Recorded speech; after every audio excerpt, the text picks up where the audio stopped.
Ez egy elég ritka név. A családban senki nem tudta ezt. A Magyar Zsidó Lexikonból olvastam ki, és mondtam el én a felmenőimnek. Ugye eredetileg SCHICK volt. A második József uralma alatt a monarchiában lakok, tehát ez, amit most mondok, ez Magyarország, Németországra, kicsit Ausztriára, de ott már más síkok is vannak jellemző. Ez egy akronim, egy rövidítés, ami is a legszentebb zsidó ima első 3 szavának a kezdőbetűje. A Shema, Israel, Kódais. Tehát, hogy áldott legyen Izrael neve. És ez egy ilyen álnév, amennyiben ugye fölvettek németül írott és németül hangzó nevet, de semmi köze nincsen semmiféle német eredethez. Úgyhogy így az otasík is ilyen értelemben társam ebben, és egy csomó más sík is, de vér szerint rokonságom senkivel nincs más síkkal. Mi valóban csináltunk egy kutatást, szinte nem akarom technikai részletekkel mutatni a jelenlévőket, de el kell mondanom, mert ilyenkor ez a szakma szabálya, hogy ez egy véletlenül kiválasztott 1000 fős reprezentatív népesség volt. Ami a kilátástalanságot illeti, az nagyon veszélyes, mert hosszú távon az aztán blokkol minden olyan lehetséges, előbb védekező, később valamiféle offenzív stratégiát, amire igazából egy háztartás alapozhat. Magától a fejlődés mindig egyenlőtlen marad, sőt növekvő mértékben egyenlőtlen lesz, mert hogy a dolgok természete ez. 1990 óta nagy mértékben növekedett az idegen ellenesség Magyarországon. A migráció alaptörvénye, hogy az én személyes kapcsolatok nagyon fontosak. Közel 2 millió bevándorlási többletből Magyarországnak valószínűleg a jövőben sem lesz nagyobb az aránya, mint amennyi jelenleg van. Múlt héten fejeztük be a felvételt, a hét elején hoztuk nyilvánosságra a mérési eredményeket. Megvizsgáltuk a válaszadók párt szimpátiáját, és először megvizsgáltuk, hogy vajon a Fidesz, az MSZP, az SZDSZ, illetve az MDF szimpatizánsai mennyiben eltérő módon élnek. Első generációs értelmiségi vagyok, ezt nem szokták elhinni. Soha semmilyen felmenőmnek nem volt még felsőfokú iskolai végzettsége. A szüleim fényképészek voltak a Népszínház utcában, és szemben lévő házban dolgoztak, mint ahol laktunk. A nagyapám meg órás volt, aki viszont a Népszínház utcának egy Blaha Lujzához közelebb eső házában dolgozott. Mi egy nagyon territoriális szervezett Népszínház utcai egység voltunk, azért nagyon jó kis minősített világ volt, sok kis önálló maszekkal, mert ott a maszekok megmaradtak, lényegében 53-tól, és ugyanez volt jellemző az iskola is, meg a köztársaság téri életre is. Focitól kezdve bandázáson keresztül kártyázásig mindenig. A kosárlabda csapat, meg a foci csapat tagja voltam, szóval nem voltam azért annyira outsider az iskolában, de az eldöntetett szerintem, mert úgy kicsi, vékony, gyáva gyerek voltam, hogy tudós leszek. Tudománnyal fogok foglalkozni. Hogy most a pont szociológia, azt nem tudtam. Most utólag én tök jól érzem magam. Engem nem vettek föl, most itt a kudarc történetemet nem mondom végig, de egyebek között egyetemre sem vettek föl, ahol jelentkeztem, ezért jobb hiány mentem agrárra. Ahol kiderült, hogy de én agrármérnök nem tudok és nem is akarok lenni. Ahol tök véletlenül ott volt egy Leningrádban végzett, a Jadovnál, egy szociálpszichológusnál végzett fiatal srác, magyar srác, aki ottan érdekes dolgokat mesélt a szociológiáról, és akkor úgy döntöttem, hogy szociológus leszek. Fogalmam nem volt, hogy mi, az csak tetszett. Amikor már úgy érteztem, hogy ebből az agrármérnökségből jobb nem, ha nem lesz semmi, akkor elmentem, csak így az utcáról egy ilyen munkaalkalmassági, pszichológusi vizsgálatra csak beállítottam. És a becsületére szóljon, a csaj az lehet, hogy közben kiröhögött, de nagyon komolyan vett, és megvizsgálta az alkalmasságomat a munkára. És amikor mondtam, hogy mi akarok lenni, és mondtam, hogy én szociológus akarok lenni, akkor azt mondta, hogy jó, hát akkor szerinte olvassak Hegedűs Márkust. És akkor én ezt elolvastam rendesen, és elmentem a Hegedűs Andráshoz. Mondtam, hogy én elolvastam a magyar szociológiát, és most akkor mit szól, és megmutattam neki ezt. Tessék, itt van rögtön 1972, tadá! Tudományos diákköri országos konferenciára készült marxizmus, leninizmus és közgazdaságtudományi szekció, díjazott tanulmányok, a síkendre műve a társadalmi köteléket determináló tényezők hatásmechanizmusának empirikus vizsgálata, a Hosszúháti Állami Gazdaság sejtőstelepén.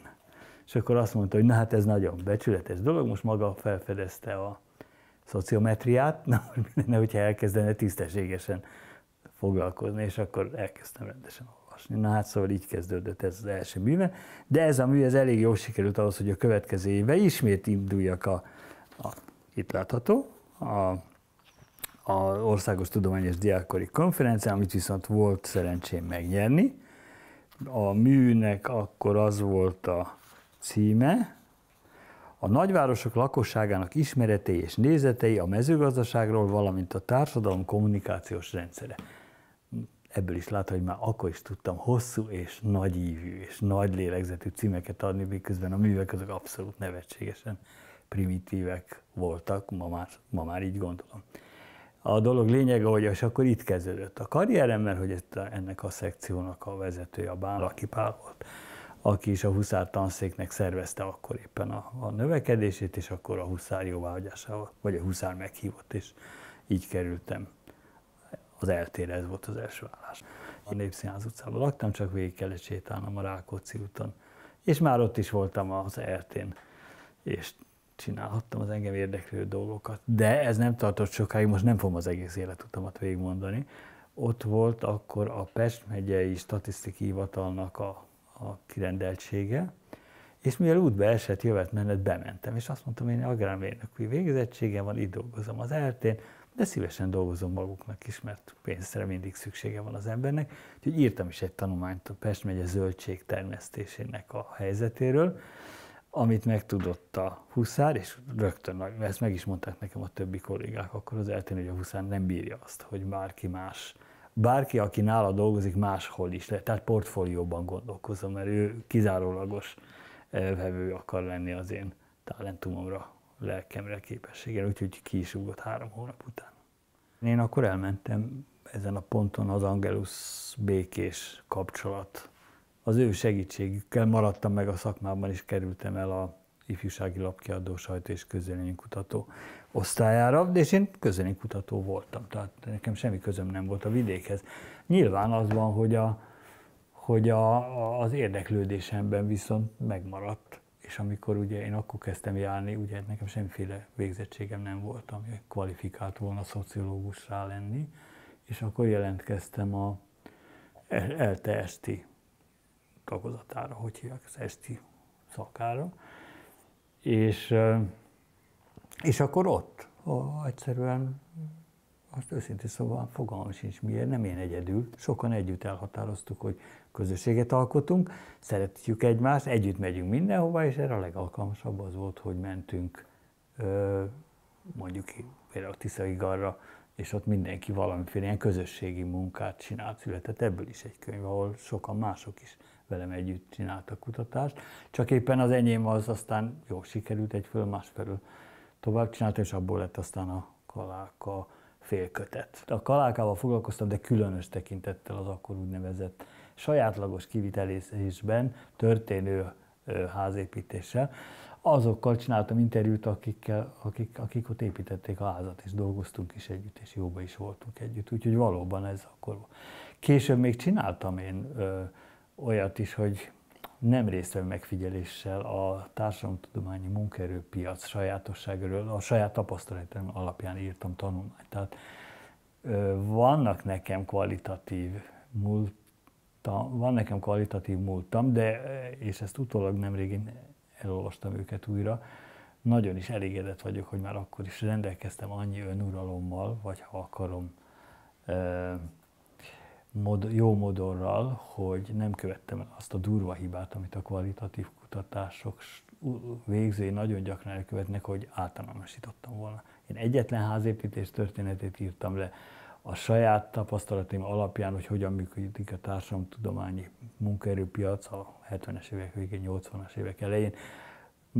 Nincs benne semmi utalás arra, hogy ezek valamiféle általános törvényszerűségek. Szóval én tiszteltem a kvalitatív kutatásokat, nem tudtam jól csinálni, de amikor csináltam, akkor mindig nagyon mértéktartó voltam, ami az elemzést illeti. A Kaláka örök, az a cím a kötetnek. Rögtön hozzátenem, hogy nem sokkal ez előtt én szerkesztettem egy kötetet, aminek viszont az a cím, hogy a háztartás örök, mind a két esetben az örök idézőjelben, hogy nehogy már valaki azt így, én ezt így komolyan gondolom. A háztartás közé és a háztartáson belüli kapcsolati tőke együtt hogyan alkot egy olyan rendszert, amelyik a háztartások számára nagyon fontos a tevékenységek megélhetések 5-ről 6-ra jutása során.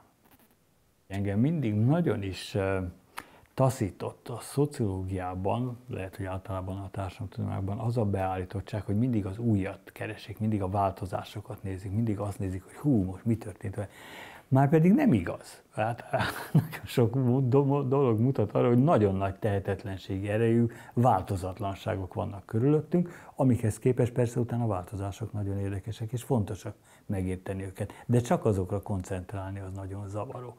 Szerintem ez volt bennem akkor, ezt csak sokkal később gondoltam így végig, és ez indokolja, hogy ezekre voltam mondjuk inkább érzékenyebb. Szakirodalmat olvastam, és ott a rengeteg olyan, főleg ugye Polanyi, meg más ilyen gazdaságtörténeti, meg intézményi, szociológiai elemzések voltak, amikből kiderült, hogy sosem volt, most Polanyi értelemben véve, integrációs séma, mint a piac meg az állam. Nem létezett olyan nagy, modern társadalom, aminek az alapvető integrációs modellje a reciprocitás lett volna, vagy a háztartás önellátó tevékenysége lett volna. Hát ez nem képes ellátni olyan embertömegeket, és nem képes szervezni olyan bonyolult társadalmakat, mint amilyenek a modern társadalmak. Ez tök érthető. De ebből nem következik, hogy ezek ne lettek volna fontosak ezeknek a társadalmaknak a működő képességéhez.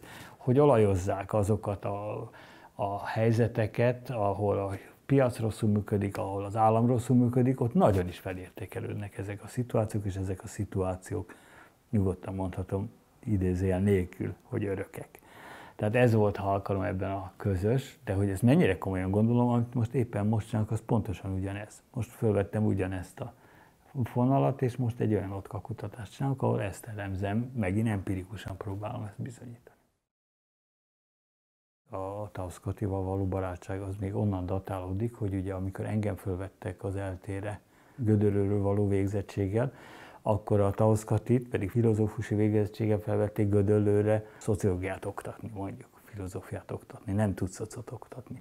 Tehát így ki lettünk cserélve, és ez rögtön elégséges indokot adott ahhoz, hogy együtt maradjunk, és a Katus meg közöttem akkor megmaradt ez a hát ilyen értelemben faluorientált kutatás, de ez inkább az ő pozíciójából fakadt meg a véletlenből. Tehát nem az én agrármérnöki végzettségemből, sohasem használtam azt.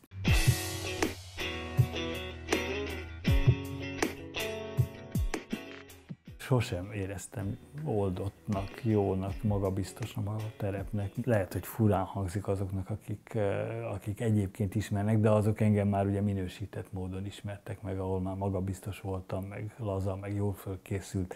De a terepen, igazi emberek között, igazi helyzetekben mindig nagyon szorongtam, és mindig nagyon féltem attól, hogy rosszul viselkedem, és nem jól csinálom. Nagyon rossz terepmunkás voltam mindig is. Azt hiszem, az egyetlen vagyok a pályán, ebben nem vagyok persze biztos, de nagyon kíváncsi ennek, hogy mennyire hamis tudatom van ez ügyben, aki lényegében minden fontosabb szociológiai munkahelyen megfordult. Ugye senki nem volt szociológus eredetileg, a legelső társaság, aki ezt megtanulta, aki nem sokkal előttem járt ilyen szociológus önképző körbe lényegében. Őnekik is volt egy állásuk vagy korábban, de aztán mindenki ott volt az eltén, és onnan is meg nyugdíjba, ott halt meg. Tehát én voltam az egyetlen, aki minden egyetemen dolgoztam, rengeteg kutatóintézetben, amiből az következik, hogy mindig más témákat, mindig másokkal együtt, és mindig más kérdések kapcsán vizsgáltam. Viszont, ahol valaha voltam, azok sohasem múltak el nyom nélkül. Megmaradtak a kapcsolatok is, megmaradtak a témák is, és megmaradt a normális gyermeki kíváncsiságom is. Engem nem nagyon lehet soha megnevezni, hogy minek a szociológus. Néha megpróbálnak azt mondani, hogy én migrációs szociológus vagyok. Én nem vagyok migrációs szociológus. Egy idő óta, egy tök véletlen okból elkezdtem migrációval foglalkozni, és az is csatlakozott a portfóliómhoz. De ugyanezen az alapon a munkaerőpiac is, vagy az idegenellenesség is, és akkor még mondhatnék egy csomót. Galassi Péter nevű kollégám, még közgazdász, aki még ugye a munkaerőpiaci időszakomban volt, és a Marx Károly Közgazdaságtudományi Egyetem munka- és oktatásgazdaságtani tanszékén dolgoztunk együtt.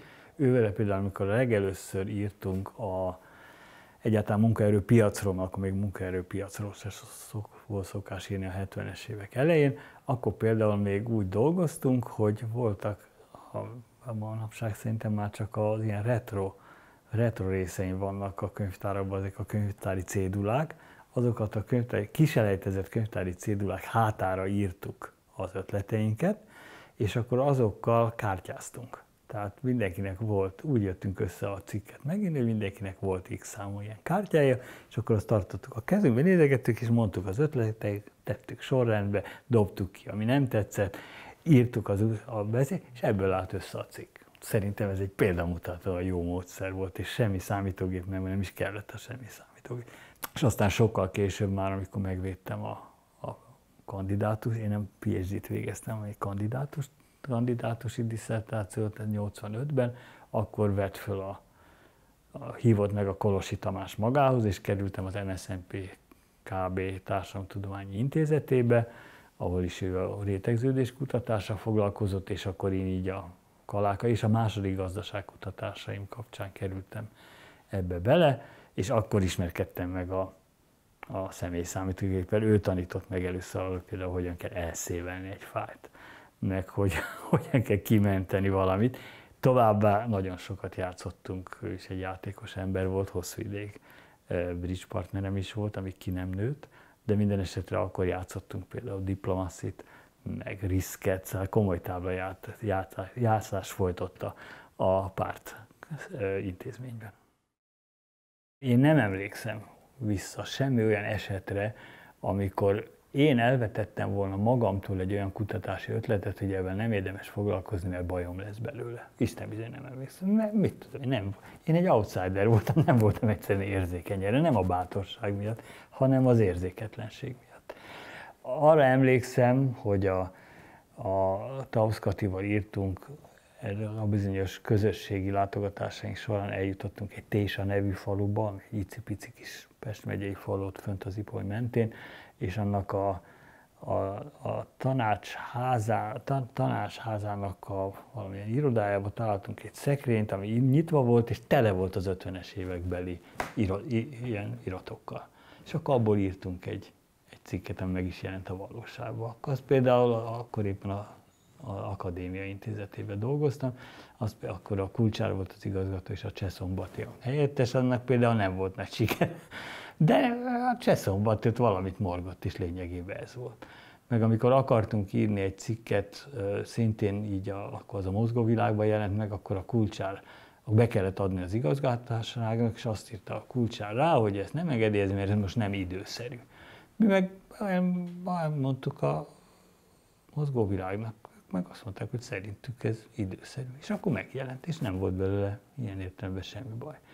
Nekem személy szerint azért volt, de az se komoly baj, és nem a kutatáshoz kapcsolódott igazán, akkor a közgázon dolgoztam a Timár Jánosnál, a bizonyos munkagazdaságtani tanszéken, és akkor volt az időszak, amikor a Mukiban is aktív voltam, ez a 80-as évek legeleje volt, és akkor ott tényleg mondta is, de hát én találkoztam is azokkal az emberekkel, akik kijöttek a elhárításból, valamilyen osztályból, hogy figyelmeztessék őt, hogy én egy ilyen veszélyes alak vagyok, amit ő a maga bölcsességével nyilván meghallgatott, tudomásul vett, érte, és utána semmit se csinált. Ott annyi hátrány ért, hogy közben fölvettek aspiránsnak, ami jelentett volna munkaidő kedvezményt és külföldi utat. De akkor azt elérte ez az akció, hogy ne kaphassa meg az aspirantúrát, de még ez is úgy ment, hogy utána bementem panaszkodni a Knopp Andrásnak, aki meghallgatott, és azt mondta, hogy jó, és akkor megkaptam az aspirantúrát, de külföldre nem mehettem.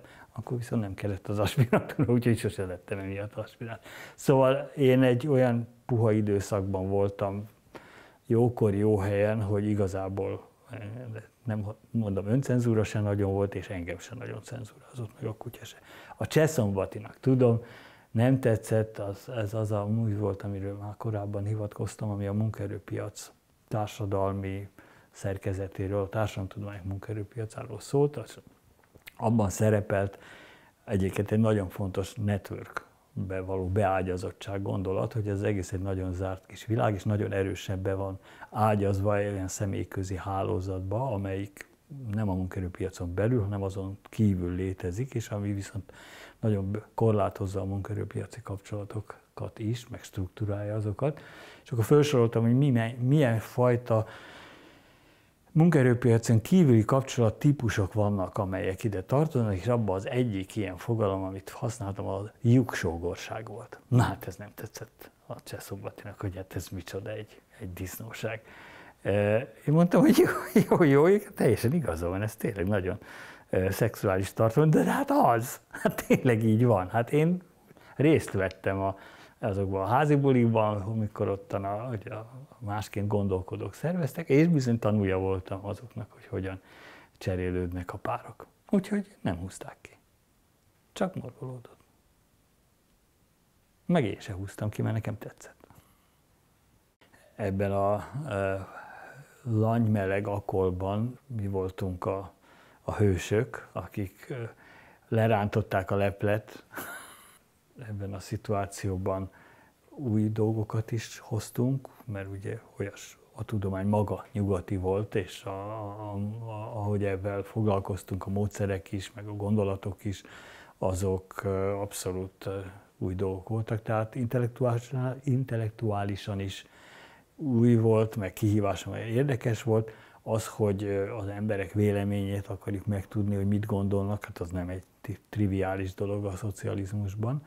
És hát az egésznek a módszertana, hogy ugye terepre mentünk, ugye állandóan járkáltunk vidéken. Hogy egy példát mondjuk, az egyik ilyen kutatás, amiben a Hegyesi Gábor is benne volt, akkor a Fergénél dolgoztam, azt hiszem a Szociológiai Intézetben, az Vésztő szociálpolitikája volt, ahol meg kell ismernünk, hogy Vésztőn hogyan alakulnak a különböző ilyen szociális juttatásoknak az elosztásai, de annak részeként például hát ugye egyfelől a kérdezésben, mondjuk a kérdezőbiztosok között a Soltó Tillia, a Hodosán Róza is ott volt, tehát kvázi az ellenzék jött velünk együtt, mert hogy az volt ez a bizonyos kapcsolati rendszer, akkor így működött, hogy és ez is jót tett a presztízsünknek is, és hát a társaság sokszínűségének és intellektuális és érzelmi buliainak is. A MUKI az a Munkaközvetítő Intézet volt, azt hiszem talán 80-ban vagy 81-ben, és talán 2 évig tartott. Akkor egyszerűen sokan vesztették el az állásokat, és akkor közvetítettük az állásokat. És hát majd tulajdonképpen megsértettük, azt hiszem, hogy a munkaközvetítés állami rendjét, de mi abban is nagyon lojális politizálásra törekedtünk, amennyiben azt akartuk, hogy mi abban is hagyjuk, csak csinálja ezt meg akkor a munkaközvetítő hivatal. Megemlékszem, tárgyaltunk az Állami Ifjúsági Bizottsággal, Barabás elvtárssal, hogy itt van egy luk, ezzel foglalkozni kell, mert ez mindenkinek rossz, tehát tessék állásokat. Úgy a Szociológiai Bizottságot is megmozgattuk, hogy ők is legyenek az ernyő szervezet ennek, hogy nehogy azt higgyék, hogy itt mi meg akarjuk a szocializmus dönteni, mi csak azt akarjuk, hogy jobb legyen azoknak, akiknek most rossz. De átláttak ezen, úgyhogy akkor egyszer begyűjtötték a Csákóéktól az összes adatlapot, és akkor már voltak ilyen a demonstratív megfigyelések, az nagyon jó, ugye a megfigyelésről azt hiszi az ember, hogy annak az a célja, hogy ne látszódjon. Na de a demonstratív megfigyelés az meg azt jelentette, hogy akkor pont az eltén volt valami órá, és akkor onnan mentünk a Népszínház utcába bulizni, és akkor végig az úton, előttünk, mögöttünk, két ember, mellettünk egy autó, hogy lássák, hogy szem előtt vagyunk. Mi féljünk attól, hogy... de hát ebből jó bar élet, úgyhogy nem lett belőle félelem. Az én egyetlen ilyen ellenálló tevékenységem, ez a bizonyos MUKI, akik abban benne voltak, azokból egyikből se lett politikus. Tehát ugye ott az Erős, meg a Lederer, a Csákó, hát a Szilágyi Saci volt a repülőegyetemeknek a szervező, de politikus, aztán ő se lett. Mink ilyen aktivisták voltunk, ilyen megcsináltuk a MUKit, tettük, vettük, aztán amikor ugye elvette a rendőrség az irattárunkat, akkor abba hagytuk. Mondom, kivéve a Sacit, aki csinálta tovább. Nem voltunk egyszerűen abban a körben benne, hogy ahonnan kiválogatódhatott volna a politikusi karrierünk, de én nem ismertem volna. A tudományos dologból eltávozni a politika felé, az nem volt vonzó. Én féltem is, bizonytalan is voltam, őszintén szóval már az a tény, hogy nyakkendőt kell viselni meg, úgyhogy de nem is hívtak. Az, amit ezen a téren, mondom, nagyon bonyolult pályaívem, bizonyos szakaszaiban, bizonyos aspektusaiban befutottam, az azzal függött össze, hogy még valamikor a 80-as évek végén megismerkedtem, nyilván levelezéssel, mert hát másokkor még nem lehetett, a Barry Wellmannal, aki egy nagy kavaró a nemzetközi kapcsolati tőke vagy network kutató világba, és őt meg érdekelte Magyarország, meg hát akkor érdekesek voltunk, ugye akkor már ugye ilyen a szocializmus alatt eleve érdekesek voltunk, mert csak mi meg a lengyelek jelentünk meg úgy igazából ezen a nemzetközi pályán, és minden, amit tudtunk mondani, meg mutatni, pláne, hogyha még kicsit tudtunk angolul is, és pláne, hogyha még egy kicsit érdekes is volt, amit csináltunk, akkor avval biztosan nyerők voltunk mindenféle konferenciákon. Nyilván így kezdődött a Barryvel is a kapcsolatom, és akkor jött ő ide, és aztán ennek az eredménye lett, hogy 89. decemberében én elmentem családdal együtt Torontóba, az ottani egyetemről meghívott, hogy tanítsak, és hát ugye kutassunk is valamit. Úgyhogy így nem is vettem részt az első szabad parlamenti választásokon.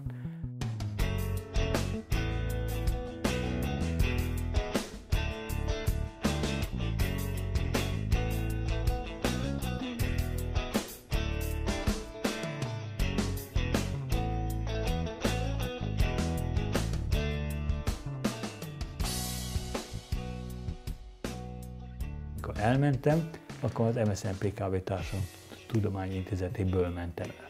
Mire visszajöttem, addigra az Akadémia Politikatudományi Intézetébe érkeztem, de ugyanaz volt a szobám, meg ugyanaz volt a hely, meg az asztalom is. Én mélységesen nem értek egyet az itt elhangzottakkal. Én szerintem most mi csak visszaböfögjük azokat a közhelyeket, amiket mi is a tévéből hallottunk. Az a kérdésfeltevés is hamis volt, hogy ugye a nagyvállalkozók esetében megjelenik-e már ez a kizsákmányolás. A kizsákmányolás megítélésem szerint a kisvállalkozók esetében még sokkal inkább jelen van jelenleg Magyarországon, két formában is, egyrészt önkizsákmányolás formájában, mert hogy ugyanis egy kezdő vállalkozó lévén, hogy nincs hitele, lévén, hogy teljesen bizonytalan a piaci helyzete, lévén, hogy nincs tőkéje, hogy rögtön egy modern vállalatot indítson be, elsősorban a saját magát, a családját, a barátait zsákmányolja, aki ingyen munkával, hosszú ideig tartó robotokkal, állandó nyitvatartással, és inkább kevés fogyasztással, mint hivalkodó fogyasztással. Egy angol lap 3 vagy 4 héttel ezelőtt azzal a címmel jelentetett meg egy cikket, hogy idegen gyűlölők a magyarok.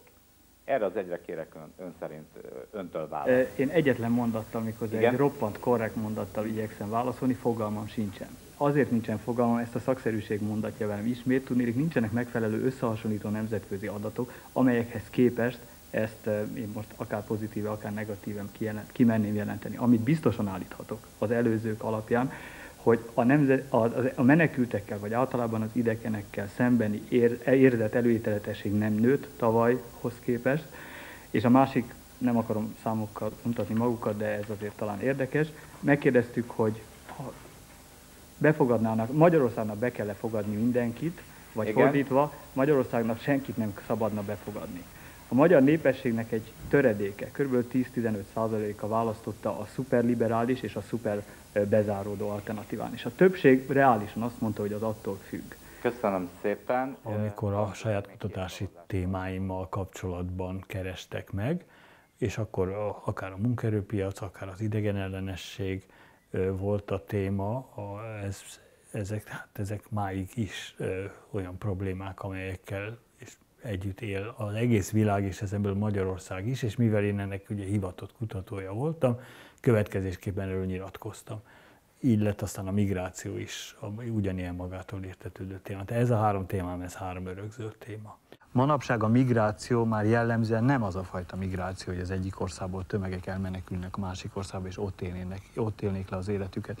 A mai világban, ahol az internet van, ahol a fapados utazási lehetőségek vannak, ahol a nemzetközi szervezetek és a nemzetközi jog, és ezt ne becsüljük alá, egészen más feltételeket jelent például a házasságokban, ugye a családegyesítés intézménye, az utazásoknak a határok felettisége tulajdonképpen és olcsósága.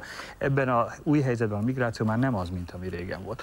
Egyébként a németországi törökök és a törökországi törökök között majdhogy nem napi szintű kapcsolat van. Tehát ilyen transnacionális migrációba kell gondolkozni, ott pedig ez a fajta hatás, azt nem mondom, hogy teljesen eltűnik, de egészen másként jelentkezik. Még a szocializmus idején, akkor én még az MSZNP-KV Társadalomtudományi Intézetében dolgoztam, de a Kolosi már megalapította a Tárkit. Az akkori menekültügyi igazgatásnak volt egy újonnan létrehozott szerve, egy úgynevezett tárcaközi bizottság, és annak volt egy titkára, aki is a belügyminisztériumban dolgozott. A hangozón a neve Tóth Juditnak hívják, azóta is együtt dolgozunk. De az egy nagyon zseniális, nyitott gondolkodású, érdeklődő, és egyszerűen eszébe jutott, hogy ha Tárki, meg a Síkbandi, akkor biztos jó lesz erre is. És szólt nekem, hogy nem akarjuk-e a Tárkiban a migrációt kutatni. Meg azt mondtam, hogy de. Az első kutatást még a Závetszal, a Csepelivel, a Tárkiban csináltuk, és egy nagy mintán kérdeztük az akkor 88-ban már Magyarországon tartózkodott, de legálisan még tulajdonképpen nem is létező erdélyi magyar menekült populációról, egy nagyon jó kis kutatást. Az összes többi határon túlról érkező külföldihez képest magasan a határon túli magyarokat volt hajlandó a magyar lakosság mindig is elfogadni. Tehát ez így önmagában. De az tény, hogy mindig volt egyfelől egy kisebbség, aki ezt úgy gondolta, hogy ők is külföldiek, tehát ide ne tegyék a lábukat. Ami fontosabb volt, hogy az attitűd, hogy hogyan gondolkodnak a határon túli magyarokról, most csak ez ilyen technikai dolgot nem mondani, két szélsőséges attitűddel jellemező, hogy elárulói az ottani magyarságnak, mert hogy eljöttek onnan, másról meg jót tesznek a magyarság érzetnek, mert hogy ők az igazi magyarok, mondjuk ez egy pozitív, meg egy negatív szélsőséges attitűd.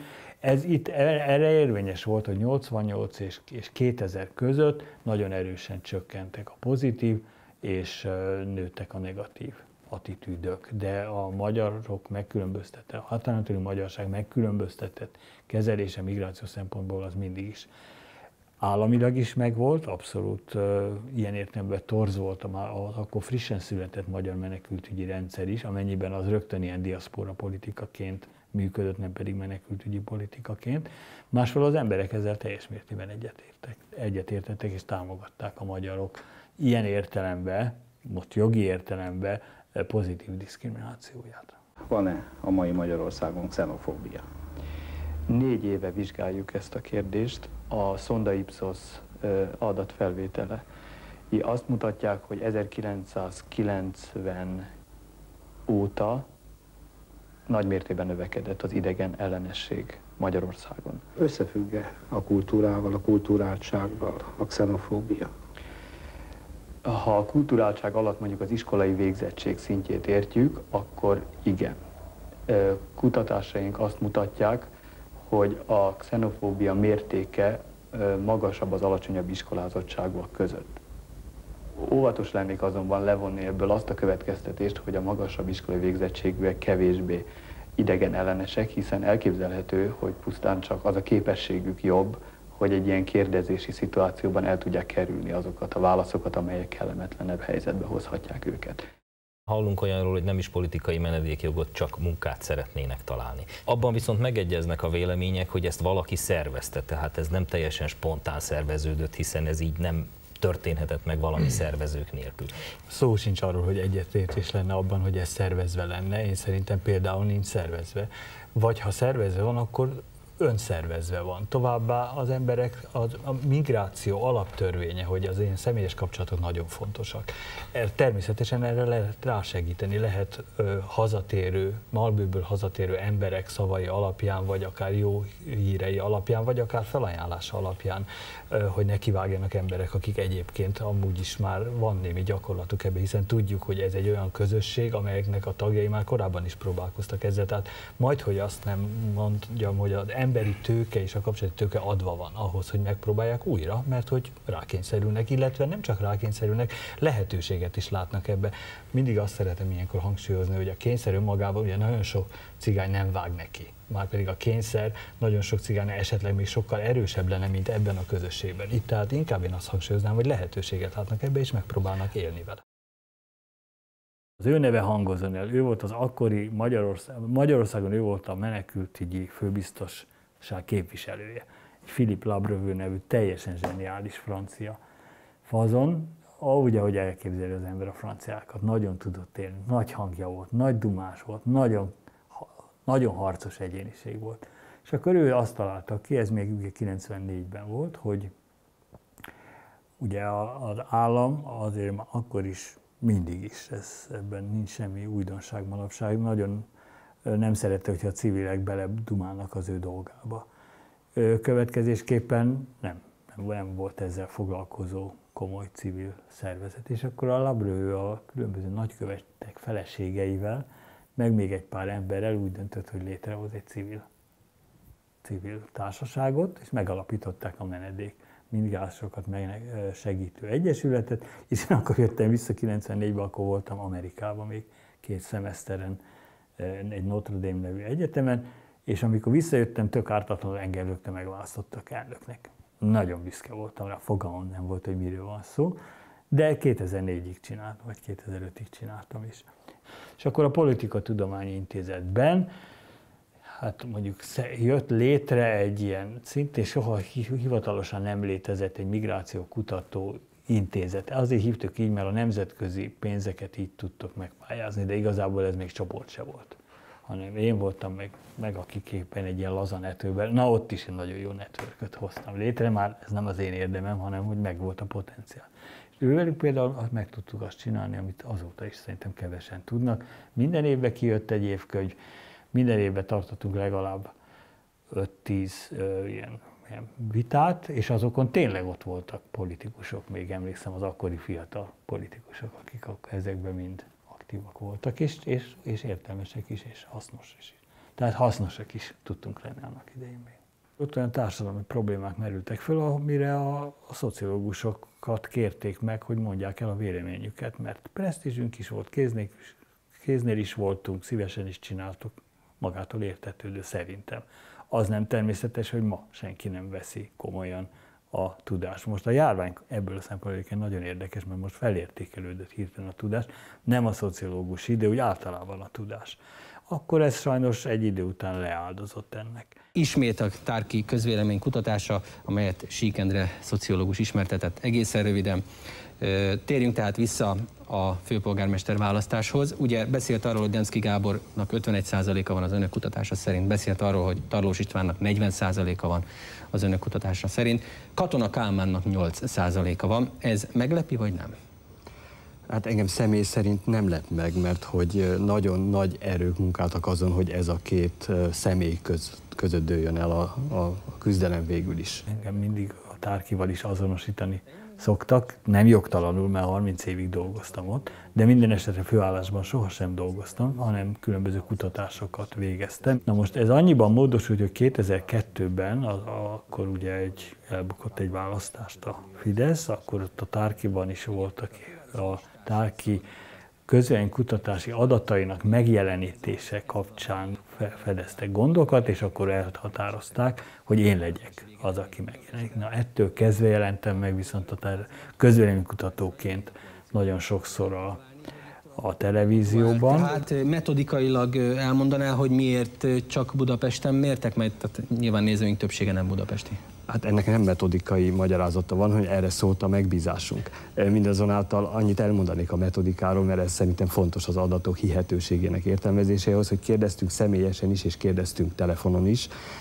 abból kiindulva, hogy ez a kétfajta szituáció esetleg más eredményre vezethet, nos nem vezetett más eredményre. A kétfajta kérdezés ugyanazt az eredményt hozta. A másik, ami tulajdonképpen érdekes lehet, az az, hogy ez a bizonyos 22-23%, akinek a véleményét nem ismerjük, ez egy viszonylag alacsony számnak mondható, tehát viszonylag határozott véleményeket mondtak az emberek.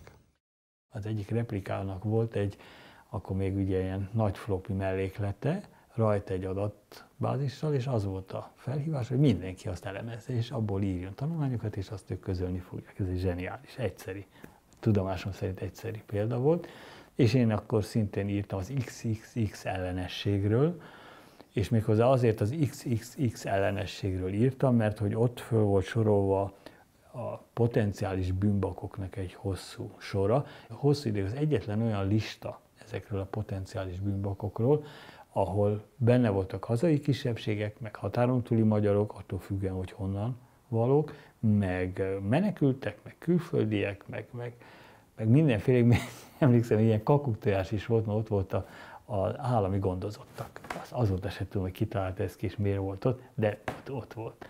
Meg zsidók, meg cigányok, mindig kiemelkedően. A legnagyobb elutasítás az a bőrfejűeket, a börtönből kiszabadultakat, ugye a börtöntöltelékeket és a drogosokat. Őket mindenki elutasította, akkor egy kis szünet, aztán a cigányokat. És aztán hosszú szünet, mi az összes többi. Tehát ebben soha nem volt versenyképes senki a cigányokkal.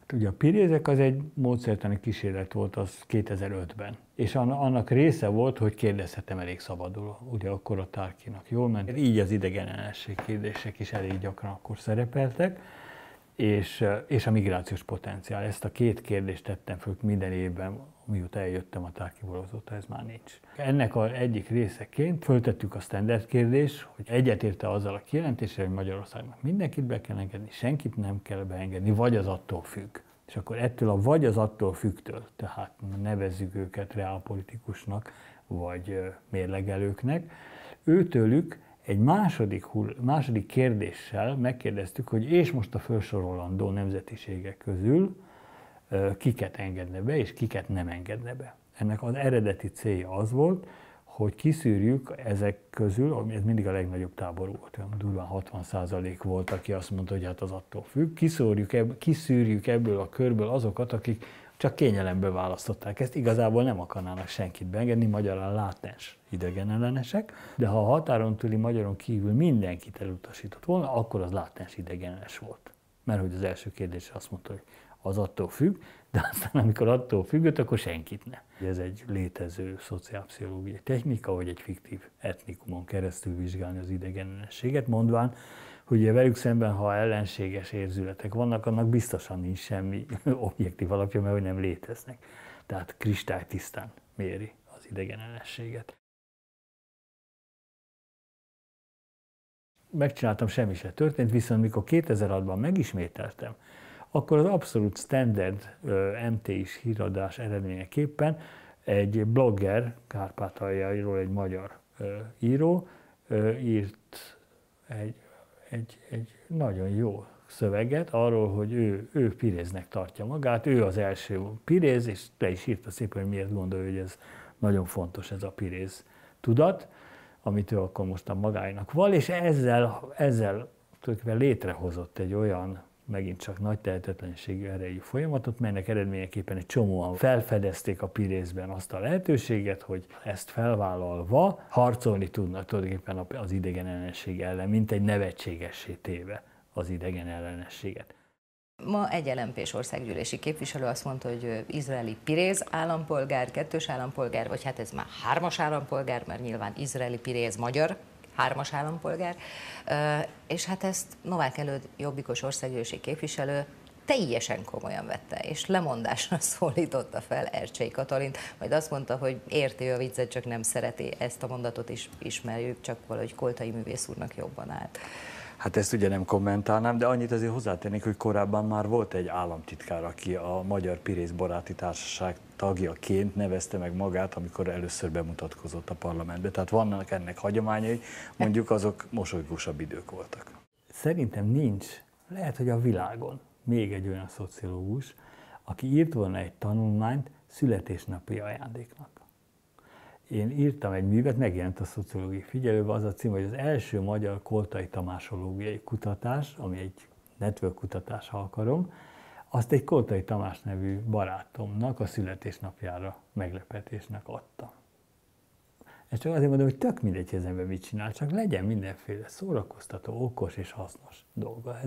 Ez a Milgram-féle kisvilág kutatásnak egy megvalósítás. A koncepció, a kicsi világ koncepciója, ugye ez, ami egy híres amerikai szociálpszichológus vizsgálata, hogy 6 lépés távolságra a világ bármely más emberét el lehet érni, amiről ugye azt lehet tudni, hogy Karinti Frigyes is megírta sokkal korábban, mint ő. De a dolog lényege az, hogy ezt úgy vizsgálta empirikusan, hogy mondjuk keleti parti, Amerikában a keleti parton megadott különböző véletlenszerűen az embereknek valami Istentől elhagyott vidéken valami nevet, hogy annak személyes kapcsolatokon keresztül, ami a tegeződést jelenti, jutassanak el egy levelet, és kövessék nyomon, hogy miért. Ugye kicsit csalás van, mert csak az van, hogy igaza volt, mert hogy tényleg 6 lépés alatt átlagosan elérte a levél a legkülönbözőbb utakon, módokon. Ami a csalás elem, hogy azról nincs szó, hogy az összesből hány jutott egyáltalán el, valószínűleg csak nagyon kevés jutott el.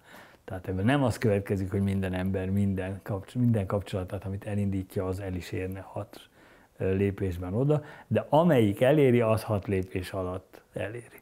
Na és akkor ennek csak egy szórakozásképpen tanítottam egy kurzus, és akkor a kurzuson az volt a feladatuk, találjanak személyes kapcsolatokon keresztül networköt, ami elér egy Koltai Tamáshoz. És nagyon jó pofa, hogy milyen módokon próbálkoztak ezzel, és tényleg 6 lépésemből mindenki talált magának Koltai Tamást.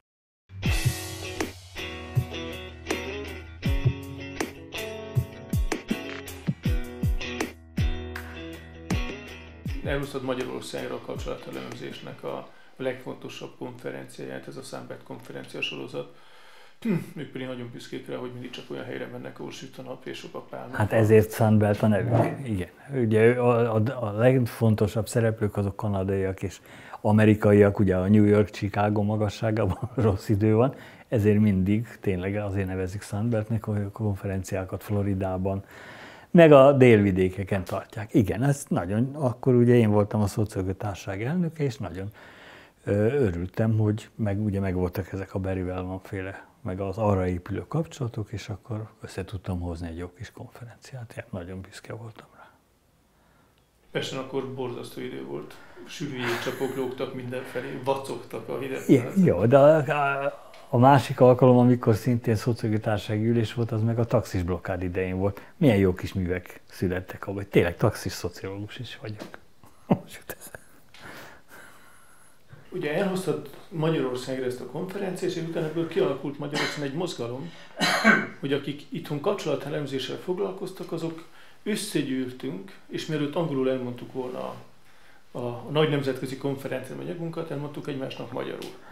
Hát szerintem ennél mi sem természetesebb, hát hogyha egyszer van egy akkoriban is már nagyon felfutó, és azóta még sokkal nagyobb, manapság teljesen trendivé vált kutatási irányzat, aminek Magyarországon vannak tényleg kezdői, még az idősebbek is kezdők voltak, mert hogy ennek a technológiáját tényleg nagyon kevesen ismerték, hát akkor persze, hogy a legjobb felkészülés a világhírre az, hogy először egymás között tanítsuk egymást. És akkor ennek azt hiszem az volt a formai módja, megint csak a legszabályosabb módon, hogy a szociológiai társaságon belül legyen egy ezzel foglalkozó speciális, mik voltunk, mi csoport? Szakosztály. Nekem nagyon sajátosan kelet-európai volt az a biztatásod, ahogy én először elmentem az első Sunbelt konferenciára, amit részt vettem. Sitgesben szervezték Barcelona mellett, Katalóniában. És te bíztattál minket pályatársammal, Verdes Balázsral, hogy menjünk ki, jók az anyagaink, menjünk ki, ott ezt ismertetni, ott kell ezt ismertetni. De mondtuk, hogy de hát a részvételi díj. Nem emlékszel erre, hogy mi volt a válaszod? Nem, mi? Verseny. Hát, hogy ne fizessétek be. Igazán volt, nem? Hát olyan fontosak és izgalmasak voltatok, hogy ez nem érdekelt őket, nem? Remélem. Ez így van. Helyes. Ezt mondtad, ti kelet-európaiak vagytok, a részvételi díjat fizessék be a nyugat-európaiak. Tök egyetértek magammal. Egyébként ez most eltér esettől, de egy csomószor van az, hogy életem szemtanúi, te is ilyen értelemben szemtanú vagy, hiszen nincs közös kutatásunk, nincsen napi összejárásunk, nincs rokoni viszonyunk, szerelmi közös, nincsen semmi közös dolog, de azért eltünk egy csomó ponton néha így összefutott, összetalálkozott, és ezekben ők őriznek rólam különböző ilyen emlékeket. Hát én olyan jókat szoktam szórakozni, amikor ezeket elmondják. Én semmire nem emlékszem persze, mert nekem ebben a szituációban én ezzel szolgáltam a ti ügyeteket. Ez volt számomra az egyetlen, amit tehettem, mert nyilván pénzt nem tudtam adni, viszont már miért nem mennétek el, amikor tényleg ti unikumok vagytok. Úgyhogy örülök, hogy bejött. Az a fajta lekenyerezés, az a fajta kegyosztogatás, az a fajta előnyszerzés, és mindezt egy személyes hálóba beépítve, amit Acél György az értelmiséggel kapcsolatban tett 56 után, illetve inkább a 60-as évek elején, az a szocializmus általános működési elvévé vált ebben az időben. Ez a bizonyos kapcsolati tőke, és ezen belül az acéli háló, ha egyszer kialakult, akkor olyan tehetetlenségi erőre tesz szert, amely tehetetlenségi erő túléli a rendszerváltást is. Hiszen belátható, hogy ha egyszer valaki részévé vált egy ilyen hálózatnak, megtanulta annak a módját, hogy hogyan kell ebben sikeresnek lenni, akkor maga is érdekelté válik a háló fenntartásában, eközben a háló egyre jobban kiterjed, egyre többen ruháznak be ebbe a hálózatba, vagyis összességében a hálózat tőkeértéke nő, végül pedig kialakul egy olyan kultúra, ami elfogadottá teszi ebben a hálózatban való tevékenységet, vagyis az egésznek a tehetetlenségi ereje meghatározhatatlan nagyjá nő. Ami még itt bekövetkezett, az az, hogy a rendszerváltás során olyan speciális folyamatok is végbe mentek, amely folyamatok még jobban megnövelték ezeknek a kapcsolati tőke tehetetlenségi elemeknek az erejét, ugyanis a rendszerváltás során az elszegényedő emberek a védekezéshez, a határok kinyílása a vállalkozókedvűeknek különböző csempészési formákban, a kárpótlás és a privatizáció, mint az eredeti szocialista tulajdon újraelosztásának módjai, és általában az informális gazdaság olyan kapcsolati tőke intenzív elemek, amelyek a már meglévő nagy tehetetlenségű erejű kapcsolati tőkét még tovább fokozták, még inkább felértékelték ennek az értékét.